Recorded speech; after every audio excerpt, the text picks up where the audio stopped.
What's up, everyone? Lewis Howes here, and I got my man Josh Rice on the other side of the screen. How's it going, Josh? It's going good, man. How you doing? Awesome, doing well. And I'm excited to bring Josh on today because I found out about him actually through a friend of mine, Derek Halpern, who likes looking at all the different YouTube singers out there to see what they're doing to kind of build their brand. And I got connected to Josh also through Nick Patera, who I'm going to have a video up somewhere on my site where you guys can check out. But Josh is another extremely passionate musician who's built up an amazing brand. He's pretty much a celebrity on YouTube for the brand he's created. And I wanted to kind of have a conversation with Josh today to kind of hear about behind the scenes, what he's doing, how he's getting to become so popular, so famous, and how he's leveraging his brand to generate a living, and some other things on how you can use YouTube as well. So Josh, how you doing? You doing well? Yeah, I'm doing real well. Doing awesome, awesome. Now you're in Nashville, Tennessee, right? Yep, Brentwood to be more specific, but yeah, Nashville. Okay, cool. And you moved there 4 years ago to pursue music, is that right? Yeah, I was kind of bouncing around a lot. I'm originally from Washington State, and I moved to New York City for about 6-8 months, and then I was out in LA, and then I went back to New York, and then I came down here, and I really love the city here, and it's just it's funny, like you go to all these different cities and you tell people you're a songwriter, and people are like, oh, okay, but then you're in Nashville, and they're like, oh, yeah, I've got 10 friends that are songwriters, so it's kind of like it's more of a normal thing here. I guess it's kind of like an actress in LA. Exactly.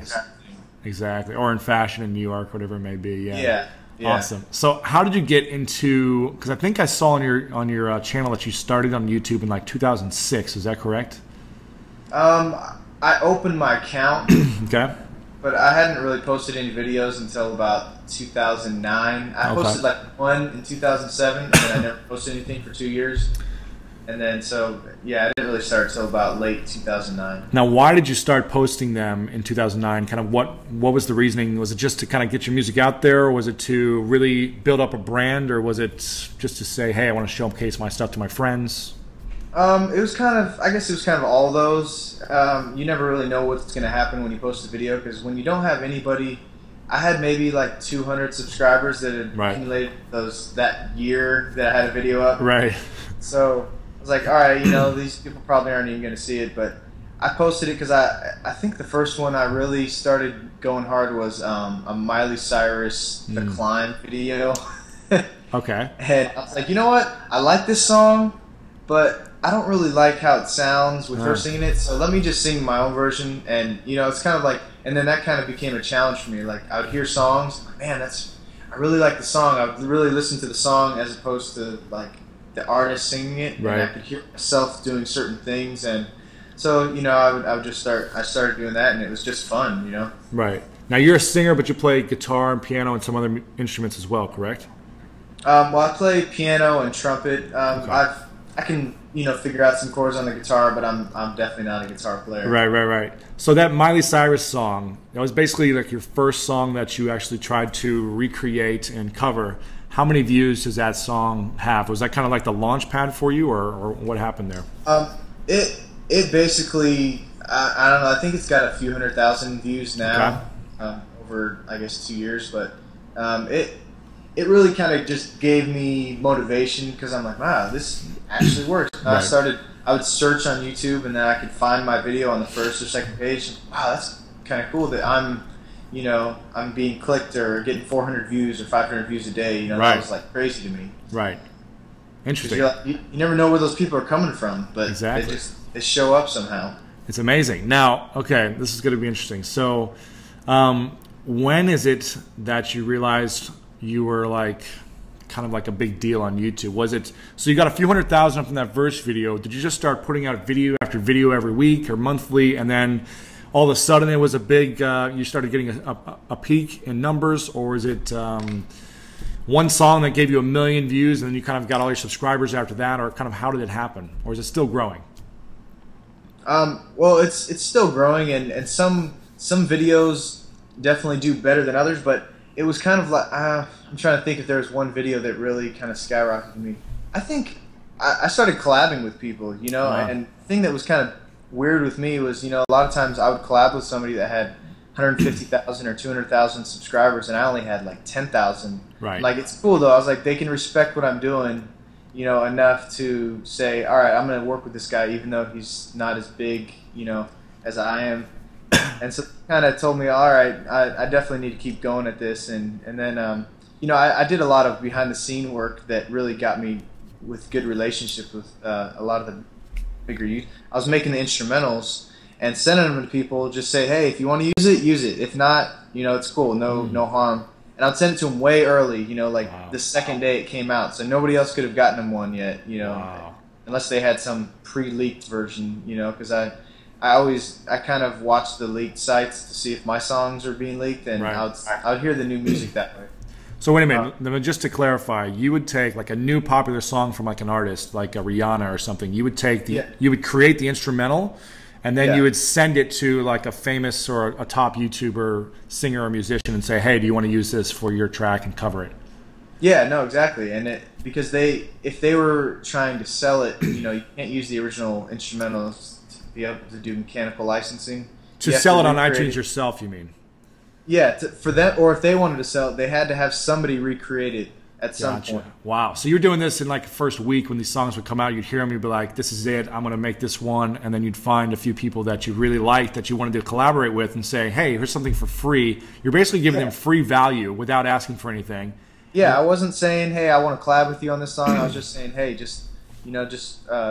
I like you guys. I respect what you do as music. I'd love to hear what you guys do with the song. And part of it was I actually wanted to hear what they were doing. I'm like, I made the instrumental for myself to use anyway. Right. How can I get more, you know, that's longevity out of this one, you know, work? That's very interesting because it's a lot of it's kind of a lot of what people talk about in the business world, just by giving value to kind of build the relationships and then to hopefully collaborate with them in the future. So it's very interesting to hear that you're kind of doing the same thing, even though you're not in like the so-called business world or the marketing world. You're really building relationships on YouTube, which is very interesting. And how has that panned off? I mean, you've been giving these songs to people, these tracks to people, and what happens next? Well, it really, I mean, if every single person that I sent one, I've done at least one collaboration with, right? You know, that ended up doing one, and it was a lot of you know, kind of like, oh, we're gonna do this one, but then it didn't pan out, and you know, I didn't take it personally. I was like, all right, they're busy people. Yeah. At least they considered it. Maybe we'll catch them on the next time, and you know, I think one of them was Amir, and I sent them actually the instrumental to do Decline, and they actually agreed to do it at first, but then a real YouTuber came along and asked them to do the song, and they're like, hey, we have to do this. Like, this guy's way bigger than us. Right. The song, and it was one of their biggest songs that they did. So I was like, hey, it's cool, man. I'm not even mad. I'll do it. You know, I would too. Sorry, It's all good. Got a movie starting on Netflix. That It's all good.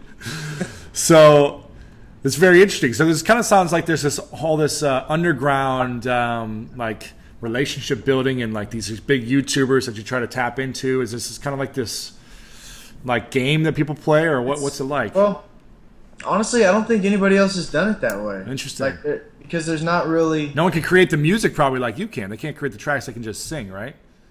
Yeah, it's usually one or the other, and it's usually they're a producer and they can make the beats, or they're a singer and they need to get the beats. So I kind of saw that as a niche for myself. I was like, hey, I can do both. How can I actually get the, you know, the use of doing both? Because for a while I did a bunch of instrumentals, and it was just for me, and after I do it, there's no use, you know. So you're kind of like a triple threat on YouTube, because you can sing and you can produce music and you can create the videos very clean. So you can go all the creative work. You're like the triple threat in all three, right? And I write songs. And you write. Dang, that's big time. You're a baller. Well, I mean, I'm the kind of person that if I can't do something, I want to figure out how to do it, and then I learn. Like, I couldn't edit videos a year. If you really go back to my first videos, they weren't even synced up because I didn't even understand. I didn't even know what that word meant, you know. Now I'm diving into After Effects, but I've always been able to kind of teach myself software. So if there's ever something I need to learn, I'm like, all right, gonna tinker with it. Right. play with settings, hit each button on the menu, and figure out what it does, and Nice. just take the time to do it. Very cool. So you're educating yourself a lot. Yeah. Oh yeah.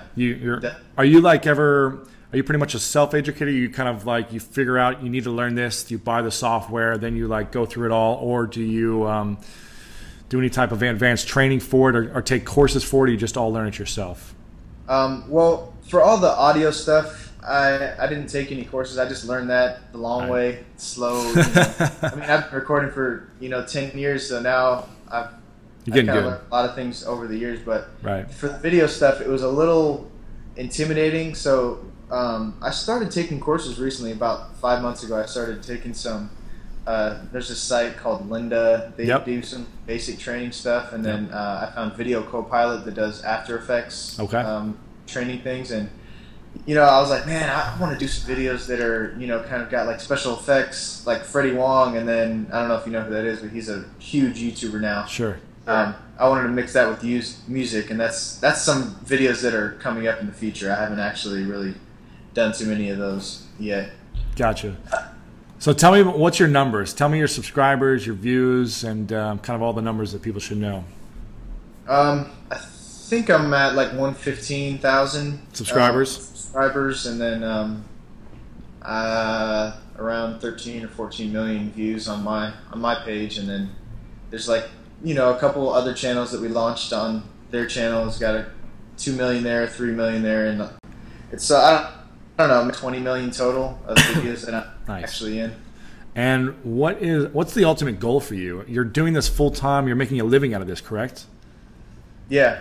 You're making a living now. It's not a job now, and my goals have changed. At first my goal was write songs. Well, my very first goal was write songs and just let people sing them, and just sit back and cash the check. But I realized that when my songs were getting leaked, as I got more popular as a songwriter in the underworld songwriters, there's a lot of hacking that goes on in emails. Right. And every single song that I've written, except for about 3 songs, have been leaked through either them hacking the A&R's email or, and it's killed projects on labels, but it really hurt me as a songwriter because I'm not even assigned, I'm not even like with a publisher, so I'm not even making money on a song, and they're leaking it and ruining my chance of making money on it. So I'm like, you know what? I'm going to beat them to the punch this time. I'm going to release stuff that they've never even heard. For the first time. It's actually going to be me releasing, songs. And so that was kind of where I got into the YouTube thing, because I was like, hey, I've got these 10 songs that nobody's heard. Original songs.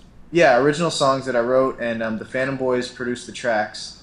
And I was like, I want to promote them, so I'm going to do these covers, just knock them out real quick, just so I can get some extra views, and just say, hey, my album's coming July, and then I released it, and I was like, wow, I started actually kind of liking the cover thing too, so I'm like, well, let me just keep, doing both. And I mean, it was just kind of like I guess I decided to just take control of my destiny without, trying to sound corny, but it's kind of like people were controlling what I could do, because I was like, man, I don't even want to write songs anymore because people are leaking them. And then the label's like, well, the song's leaked. We're not going to place it on, Usher or Justin Bieber now because the song's out. Right. So this is a song. So you're working with a label basically. You would write the song, try to sell it to someone who would sing it, a bigger artist who would sing it, and basically you'd get a licensing fee, right? No, not a licensing fee. I mean, I would have the copyright and the all other. But you wouldn't be singing it. It would be a Bieber or someone like that, right? Yeah, and supposedly the guys that were shopping the songs had a couple songs that were really close to being cut, and then they leak, and then you never hear anything again. Because it's not yours anymore. Someone's leaked it. They've stolen it from you, basically, right? And I think with my case, actually, it was even more of a thing where they probably suspected me of leaking it on purpose, because there are people that do that because they want to promote themselves as artists. I'm like, look, I don't care about that. I'm not trying to leak this song so I can, get 1,000 views on it or something, because it's until you've really developed some kind of following, it's not going to spread. Right. That they would look at, and then they'd be like, hey, we have to make sure this song doesn't leak. I'm like, I didn't leak it. Right. It was your A&R that doesn't know that when somebody sends them a you send it link and you hover over it and it doesn't say you send it, it's not really. I mean, there's a lot of, yeah, there's a lot of different things that happen with that. But So that was your goal originally to be, because there's big money in selling basically your songs, right, and your music, right? yeah, and I've never been the person that craved the spotlight. I've kind of always had it thrown at me. You know, when I was in high school, I played the trumpet, and I was kind of always that, like, everybody knew who I was because I played that, and then I started singing, and then everybody knew that, but I never was like out there as a ham, you know, trying to say, hey, let me sing in front of you. You know, it was always like, people had to like pull it out of me, right, you know, to really get it. But yeah, my goal was initially that, and now it's kind of like I don't even want to sign with the label because I'm like, man, if I can make a really good living by myself and not have to answer to anybody and actually possibly have them have a chance of screwing it all up, because I've seen it happen a bunch of times, right, where you're like, yeah, that's a really good artist. What happened with them? Why didn't they, you know, succeed? You're like, well, when you have to have a certain level of success now with all the labels. So I'm like, hey, I'm good now. So your goal now is to create cover. What's the main like revenue streams you have? Are you a partner on YouTube, right? Yeah, there's a lot of revenue streams now. It's really expanded.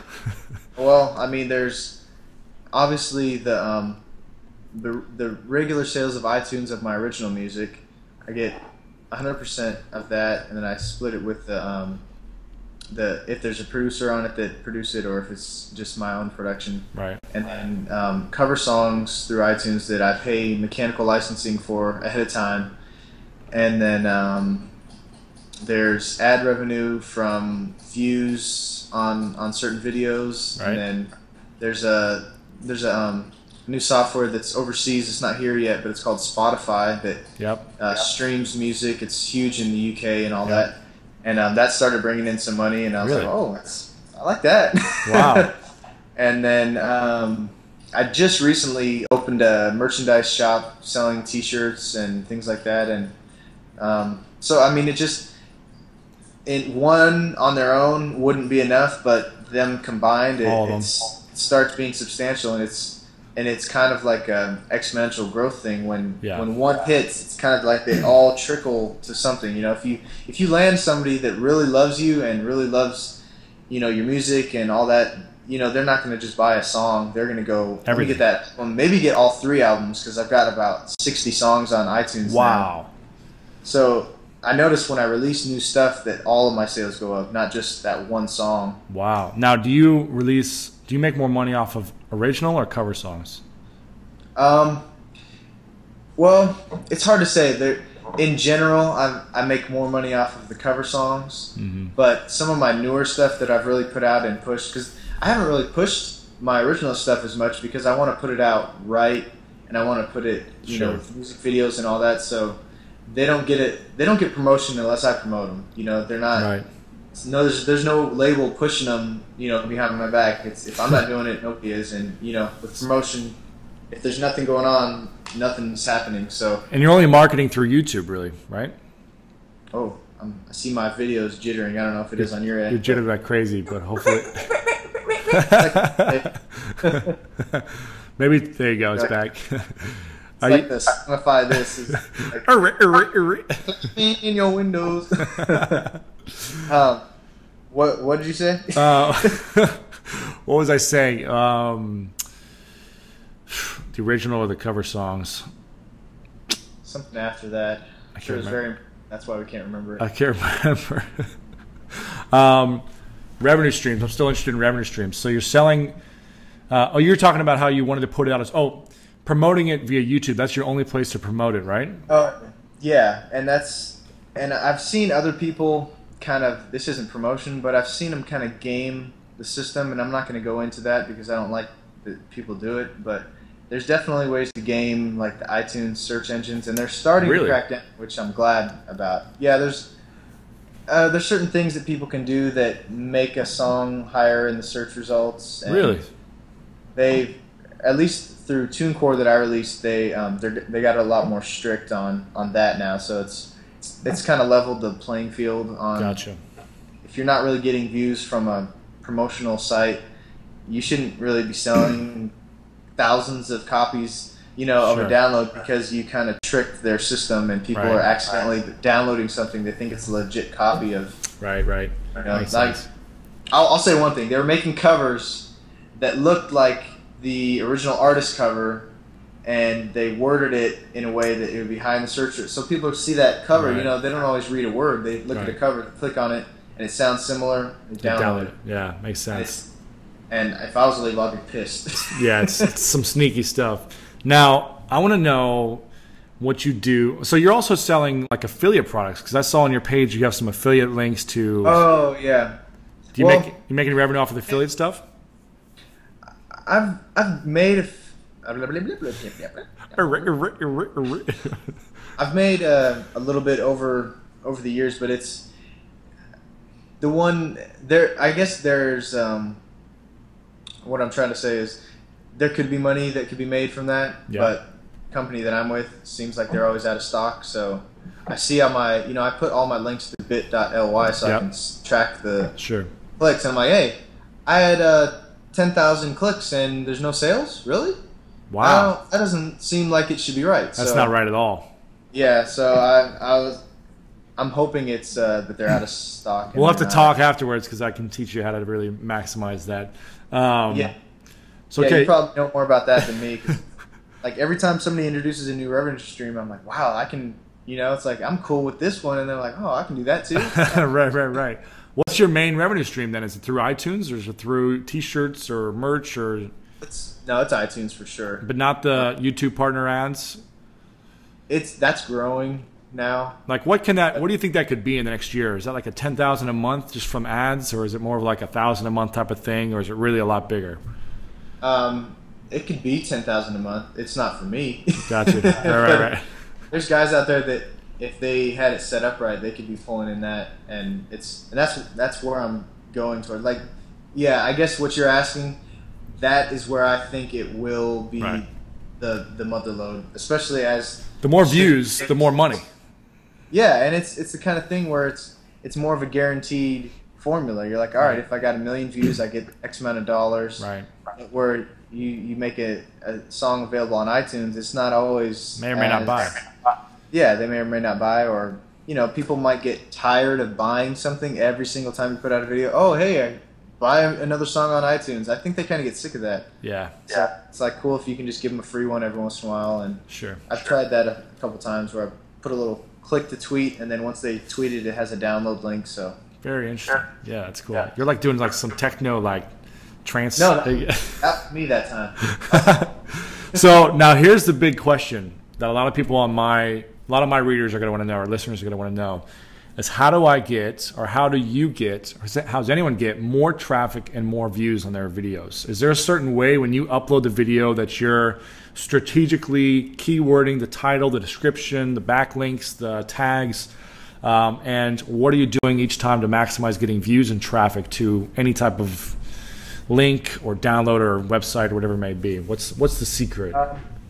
Well, it's always changing with YouTube. They're always changing how they rank search results. Right. But right now it's really pretty good because they rank it by if you get a certain amount of honors in the first couple days. Like if you get 2,000 likes or whatever, and you're ranked the highest rated of that day, then in the search engine, when people search a week later, you're still pretty high. Okay. So if somebody tries to trick the system and put in, sexy, hot, porn or something, like people used to do that on, covers. They put those words in the keywords because they think people are looking for it. Right. And then they find their video, and they get another extra 1,000 views from that one keyword. It doesn't really work like that anymore. Okay. So, and I don't think there's really a secret. It's just put out good stuff. Mm-hmm.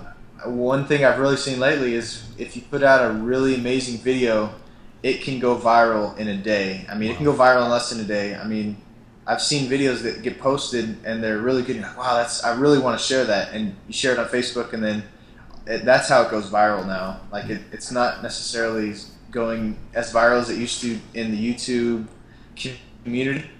They kind of screwed up all the browsing features on that. Okay. YouTube, it's like really hard to find videos. I don't know if you notice as a user, but right. as a, you know, as a person that's like constantly checking it, you're like, oh, they did it again. They changed it again. Now people can't find me unless I'm a promoted video or major right. label. Like the music section, you look at it, it's major label artists 95% wow. of the time. So we don't really get a chance to make it into that area anymore. So you have to, you know, you have to make it into the search results, which are still a lot. Right. So walk me through the process. You upload a video, you maximize for keywords. I'm assuming that, I mean, obviously for all the cover songs, you're basically kind of copying the title of some keywords, kind of making it your own also, then giving some examples in the description that kind of copies what the song is, so you're getting the keyword ranking. Then also you said it's just got to be great content. What do you do once you launch it? Is there a certain promotion strategy? Do you tell like your 10 YouTube friends, hey, check this out, tweet this out, or is there something you do to really grow it, or is it just you send it out there, upload it, and then you wait? Well, for me, it's probably different than somebody that's just starting out because right. they don't have any kind of built-in fan base yet. And I was there, and when I just first posted videos, I just put it out there. Right. You know, I sent it to maybe my family, and maybe they sent it to one person or something. Right. But, you know, but it's really a thing where it's simpler is better. You know, people try to cram as many words as they can, but I think I don't know if this is really true, but I think YouTube has kind of proven that they don't like those videos. Like they don't put them higher in the search results if somebody crams in all these keywords, because they're like, all right, you know, they're smart enough now, they can make the systems figure out when somebody's trying to game, you know, it's like if you have a bunny rabbit and, you know, I don't know, red Godzilla or something in the same keyword, they're probably not really related videos. Right. So I try to keep my my keywords simple. You know, I put my account name. I always put that because that makes the related videos on the right usually mine. And that's a really big thing. As you post more videos and videos, like when you've got about 10 videos, every time you post one, usually when somebody clicks on one, they'll go click one on the right too. That's, you know, chances are yours. So you got 2 views instead of 1. Oh, okay. You just have to keep playing that, you know, numbers game. Keep them in the funnel. Watching all your videos is the goal, right? Yeah, I mean, every once in a while I'll see a comment of somebody that said, I put your playlist on and watched you for 5 hours or whatever. I watched every single video, or I don't know how long it is. I've got like 70 videos, so that's like 7 times 3. That's crazy. 3 minutes. So I mean, they could really spend some time if they really wanted to go sit through every single video, and right. Some of them do. They probably, you know, more likely they watch like 1 or 2, maybe 3. Now, but yes, simpler is better. Right. Okay, cool. Now, do you have a website that you're trying to drive traffic to, or are you just trying to keep them with inside YouTube? No, I toyed with that. Somebody approached me and actually made a site, but it's been so hard getting things. They were supposed to give me the control so I could make changes and edit things, but now it's like 2 years old and I can't do anything with it. So I'm like, all right, I'm not gonna post it. And I don't know enough about HTML or really. I don't really have the desire to do it because I can send them there and then, you know, maybe put ads on the side and make extra money there, but I haven't seen a value in it yet. For me. Are you able? Do you feel like with having this many views, you're able to, if you wanted to drive people to a website or to your iTunes page or to buy a T-shirt, is it pretty easy to drive traffic once you're getting this amount of views? Like if you say, hey guys, go to this website and check this out, or find me on Twitter or find me on Facebook, my fan page, is it pretty easy to leverage that? It's not as easy as you may think. Like if you actually ask people to go to a site, it seems like they just don't. Really? Like, hey, go to my site. You've got like the core, you know, okay, I'm just going to say 100,000 fans, and then you've got like a core, maybe 1,000 that are going to go. Yeah. And I don't think 1,000 hits to anybody is really that much. And then because you would have let down even more if there's something to buy or something that it's even less than that. But what I've found that works better is kind of like a laid back approach, like, hey, check out this cool video, and then, oh yeah, this is a link right here. You know, if you want to click it, it's cool. If you don't, it's no. So don't be like click. It's almost like you have to be a psychologist and Right. kind of know the mental. And I kind of step back sometimes and try to look at it as a user and say, all right, if I was watching this video, I wouldn't click that link. There's no way. I'm not clicking that link. But if they're cool about it, and there's a reason to go there, then Right. I'll click it. Gotcha. So how often are you posting video right now?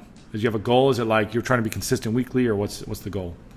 Yeah, I'm trying to get up to about 5 videos a month. It's kind of hard as I've kind of grown and gotten more involved in each video. It's like, each video is like 10, 12 hours. It's a lot of work. And it's a lot of work, and it's not always, I don't know, I'm not the kind of person that I can really force it creatively unless I really Right. like it. Like I've probably got 10 or 15 songs that are half recorded, and I'm like, I don't like it. I'm done. I'm not doing Really? it. Yeah, because and there would probably be people out there that would like it, and people that would probably feel the same I did. But I would rather put out stuff that I really like, and that I feel like maybe if I don't even like the song, but I can make it so I like the song, I feel like maybe other people will too. So there's other people that are putting them out really consistently, and I see that it works, but Right. I still can't just make myself Right. sell out, I guess, sell my soul quite yet. Right, exactly. Okay, cool. Couple last questions. So let's talk about, from the perspective of like a small business owner, or the coffee shop down the street, or a retail store, or someone who's got a real estate business, whatever it may be. If they're looking to get into YouTube, but they're maybe scared of getting in front of the camera, or they're not sure if it's right for them because it may be confusing at first, what do you think they should do? What should be like their model? How should they approach kind of building their brand to get exposure on YouTube? Maybe if they're not as talented as you. Yeah, I mean, I guess if they, they've got let's just say coffee shop, you said that. Yeah. They know they see the value in YouTube and video, but they just don't know what to do. What do you think should be like a good starting point? I don't know. It seems like for those type of businesses, their best bet is to try to make something that's funny. Maybe that's kind of, Something interesting. Something interesting that maybe they kind of make fun of themselves. Like maybe if they have some kind of funny Java the Hutt name or something, they can play with that, and or make some kind of catchphrase that people will stick with them. But to really go, I mean, their goal is to go viral. Right. Everybody's goal is to go viral because it's like free marketing. Right. But it's really hard to do, and that's why there's not that many people that can do it. Otherwise, I don't even think viral would exist because it would be just regular videos. Right. But I think there's certain keys that people can pick out, and they can make it, more viral than not. And that's, things that are funny, that are genuine, that are maybe exciting, or I don't know. It's hard to give one answer because every business really would need to do something different. Right, exactly. I couldn't do the same kind of video that a mattress place would do, But I almost think, as I'm going to pull a Rebecca Black reference, that it's almost like if you do a really bad job work, so it's kind of hard to gauge what's going to work. It's right. like make a commercial that's just so bad and so like maybe 1980s, or it's like the acting is so bad, but then they actually are really being smart, like they're putting their brand in there over and over again, but then it's just awfully done. It could go viral. Rebecca's the Friday girl you're talking about, right? Yeah, the 100 million views in a month. It wasn't because people said this is the most amazing song. It was the song is so awful, but the music video is so professional. Like what's it's crazy, huh? So I mean, things like that, and people can really. I think they have to be. They can't be scared to make fun of themselves. Sure. On that, which is completely different method that I'm trying. I don't. It wouldn't really work for me to push my music if I was just acting like a goober all the time. Right. You got to create great content. Yeah, I have to kind of make stuff that is exceptional. And I want to get into kind of funny stuff too, but it's tricky because I'm kind of scared. I'm like, all right, I've built my audience and I kind of know what they are and I know what they like, and if I throw this at them, I don't know if they're going to like it or not. It's going to be a lot of work, and I don't want to do it half-assed. So, Sure. you know, I don't know. I guess sometimes you have to put it out there and see what happens, and the worst that's going to happen is you're going to lose a couple subscribers, or it just won't go viral. Or right. Do you know when you're creating a video? Do you know like this thing's going to go viral? I'm going to get 1 million views in the first couple weeks, or is it kind of like always like let's see what happens, or do you kind of like have an idea? I usually have a pretty good idea how well it's going to do, and I could look at my videos and say, yeah, I knew that one was going to do well, and a lot of the times with the covers, you kind of get a little advantage if you do it early. Gotcha. Because then you get the residual views from it's like the related videos, and your one pops up. You can end up in those boxes, and then a lot of times you end up higher in the search results because it's like, oh, this video was posted before that one, so it must be a little more important. So that's kind of a way too. But if I know I'm doing an early video, I mean, my biggest video that's on my own channel, it was "Love the Way You Lie." Eminem and Rihanna song, and then I combined it with one of his other songs. It's really good. I heard this one. I'll post it below this video also. It's really good. Yeah, and when I finished it, I was like, man, I really like this. And it was cool because I wrote my original verses to it, and it was kind of like I was rap singing, and I don't know, maybe I need to do that again since I and I was, oh, that was really successful. Maybe I should do that again. But yeah, like when I finished it, I was like, man, this is really gonna do well, and it did a lot better than I thought it would. And wow. How many views did you get? It's at like 1.6 million now. Cool. So yeah, it was. I usually have a pretty good idea. Now there's really like, I guess 3 main things that a user can do. They can 1 subscribe, 2 like, and 3 comment. Are you trying to get each user to do all 3, or is it like 4 favorite? Favorite. That's the new thing. Oh, snap. That's part of YouTube's change in how they put the layout of the YouTube homepage. Wow. Before you're signed in, they show you like a strip of like 8 videos that are most viewed, and then blah, blah, blah, blah, blah, blah, and then top favorited. And they just recently changed that to 3 top favorited. It was just 1. Like, so you had to be the #1 top favorited to get in that slot. But if you can get in that slot, you're on YouTube. You're on YouTube.com homepage. So then you get like a minimum of 200,000 or 300,000 views from that.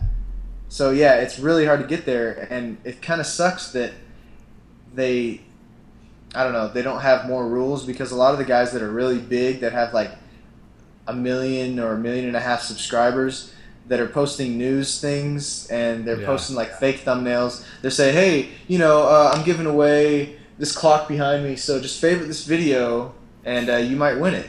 And so people are like, oh yeah, let me favorite. So it gets like 30,000 favorites, and nobody else can compete. Right. Which I would consider that gaming the system. Sure. They're taking an unfair advantage. But every once in a while, you can slip in a video when they haven't posted one and get up there. I've made it there a couple times, and the video just skyrockets from there. Wow. Now, is it important what's the most important thing? The favorite, the like, the comment, or the subscribe? Well, the subscribe in the long run is the most important, because, then you've got, another viewer next time, and if you can actually create a fan, then that's even better, because then they're going to tell their friends, guaranteed, So subscribe is the first thing you'd want. What's the second thing you'd want? Well, I'd give it different. I'd give it different ranks according to the time. Like the first 2 days are when you have to get certain. Like the favoriting thing only counts for the first 2 days. After that, it doesn't really matter. Okay. It's like it's somewhere in the depths of the most viewed thing that if you click through like 10 pages, you can find it. Gotcha. But after the first two days, you really just want people to subscribe. I mean, because it's the liked thing, and the commenting doesn't even matter now. Like they don't even have really much. They used to have like a browse page where you could see like 50 videos, and it would be like the most commented or the most liked, or things like that. And they've taken that all away to basically the most viewed. So if you're not getting the most favorited or the most viewed, then you're not going to be on the homepage. But what about search rankings? Does it help to get more likes and more comments to help increase your ranking for certain? The more likes and the more favorites. I'm not sure about comments. I Okay. I'm not behind the scenes, so I don't really know, but I know that there's certain videos that you could definitely click through down the list and say, oh, that one had more likes. Sure. A little bit less views, but gotcha. Know. Now, what about how much do you use the related video part? Is that important for you to create related videos, submit? Go ahead. I don't use that at all, really. There's a lot of people that were even gaming that system, and I think they still can, but YouTube is smart. They figure it out pretty quick. Yeah. They don't want people cheating. Basically, they would change the title of their video, and the way YouTube does related videos is they take videos that are already there. They don't relate you with a video that's older than the video that you're watching. So people would change the title of their video, they change all their keywords, and then they put they would spam all the name of the video in the description. Right. And then it would pop up almost every time, and then I would see people even making comments, hey, click on this video, it's to the right, it's really great, and they would have fake accounts and stuff. So right. I haven't seen that too much anymore, and that always pissed me off. I'm like, man, it's people are just not. And then you look at their channel and they have 2 videos. And you're like, well, you really think you're gonna make it with 2 videos? Right. So what's the video? Is it video reply? That's right below the video. Where you can post a video reply. Or it's right below. Yeah, it changed it. I think now you have to click on you're going to leave a comment, and then it's just leave a video response at the bottom. Now, are you using any of those for any? Are you posting video responses at all, or can that help drive more views and subscribers back? It can if it's kind of tricky now because they kind of made it reverse. You used to get more views if somebody posted their video as a response to you. And I already know this is going to be confusing coming out, but I'm going to say it anyway. Now, you've got a better chance of getting more views if you post a video response to somebody else, and their video is getting millions of views or something. And the only reason for that is if you post the response, you get a thumbnail. Right below theirs. They show 2 thumbnails, and it's the most recent. So if they allow it or whatever, and then if they don't allow anybody after you, you got a chance. But if they allow a bunch of people, then you're not going to get any views from that. Right. But gotcha. then if somebody posts a response to you, all you get is a little strip of words saying this video is a response to, and I don't think anybody clicks that because it's just it's an overlook. Gotcha. Gotcha. Very cool. Awesome, man. Well, I appreciate your time. Let's do one last question. What do you want people to know about you as a musician or an artist, or what do you want them to experience when they come and watch one of your videos? What's your final words on that? Final words. Love, peace, and trees. No. If somebody likes what I'm doing, I would just ask them to subscribe or go, download a song. And I'm not trying to trick people into liking my music. If they like it, I think they're gonna like it within the first 30 seconds. And if not, it's not for them. And I'm not offended by that. Sure. So hey, if you like it, come back. If you don't, stay away. So this is the part where you're supposed to do the casual on the back of the couch and say, check out this link right here if you want to. If not. This is where I have to do the cribs. All right. You ain't got to go home, but you got to get the hell out. Awesome, man. Well, I'll be sure to tell everyone to subscribe and check out your stuff. I appreciate it. You've got a lot of passion, and it makes me excited to really know more about what you're up to. So I appreciate. And where can people find you on YouTube? What's your channel name? Just search Jay Rice on YouTube. That's the easiest way. Jay Rice, awesome. It's Josh Rice, Nashville. We appreciate your time, man, and hope to talk to you soon, brother. All right, thanks a lot. All right, appreciate it.